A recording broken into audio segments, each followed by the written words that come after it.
She thought he was just another rancher. When HOA Karen saw him return to his property, she called the cops, certain she could have him arrested. But what she didn't know? He wasn't just any man. He was the one who oversaw every HOA in the entire country. And when the truth came out, her world came crashing down. For Thomas Brooks, the ranch was more than land. It was legacy. Generations of his family had worked the soil, raised cattle, and built something lasting on those acres. After years away, Thomas finally returned to his childhood ranch, ready to restore it and carry on his family's name. But the world had changed in his absence. The land was now part of a growing suburban community, swallowed by cookie-cutter houses and the ever-present reach of an HOA.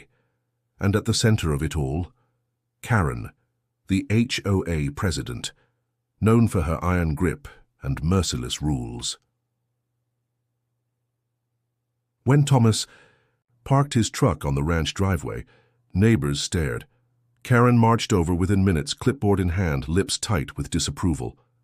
"You can't park here," she snapped. "This is HOA property now." Thomas raised an eyebrow. "This is my land, always has been." Karen smirked, her voice dripping with arrogance. "Not anymore. We enforce the rules here. And you, sir, are trespassing." Thomas didn't argue. He simply smiled, shook his head, and went inside. But that smile made Karen furious. She wasn't used to being ignored, and she vowed to put him in his place. The next day, Thomas set out to work the land, mending fences, checking cattle. Karen, watching from her porch, seethed. She picked up her phone and dialed 911. "There's a man trespassing, refusing HOA orders. Send someone immediately," she barked. Within minutes, flashing lights lit up the quiet street. 2 officers stepped out, walking toward Thomas with caution. Karen followed close behind, smug, certain this was the end of his defiance. "Sir, we got a call that you're on property controlled by the HOA," one officer began. Karen folded her arms, grinning. "That's right, he doesn't belong here, arrest him." But Thomas didn't flinch. He reached into his truck, pulled out a leather briefcase, and calmly handed the officers a folder. "Before you go any further, you should read this." The officers flipped through the documents. Their expressions shifted from confusion to shock to respect. They turned to Karen. "Ma'am, this man isn't trespassing. He's the official overseer of national HOA compliance. He reports directly to the Federal Housing Authority." Karen's jaw dropped. "What?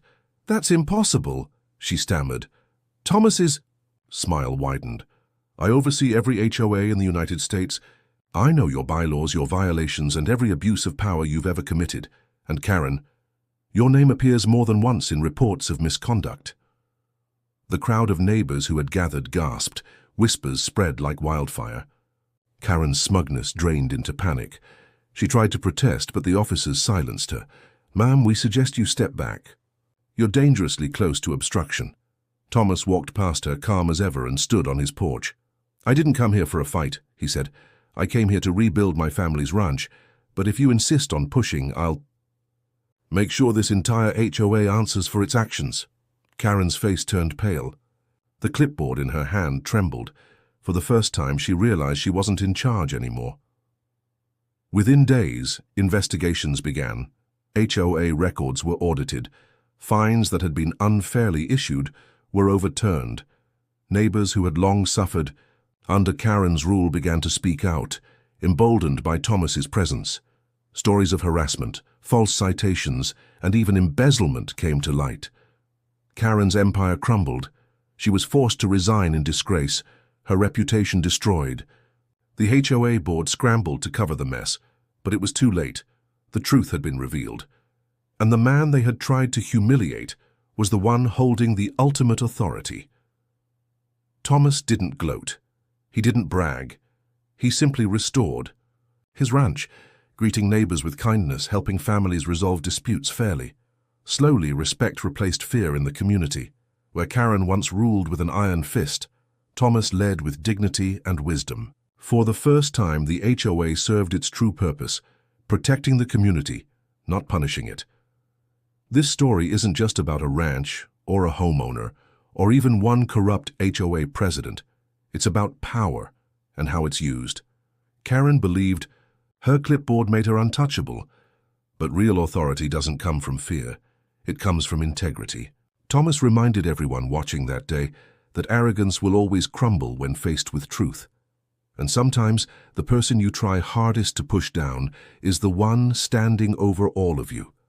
So the next time someone abuses power, remember this story, because you never know who's really in charge.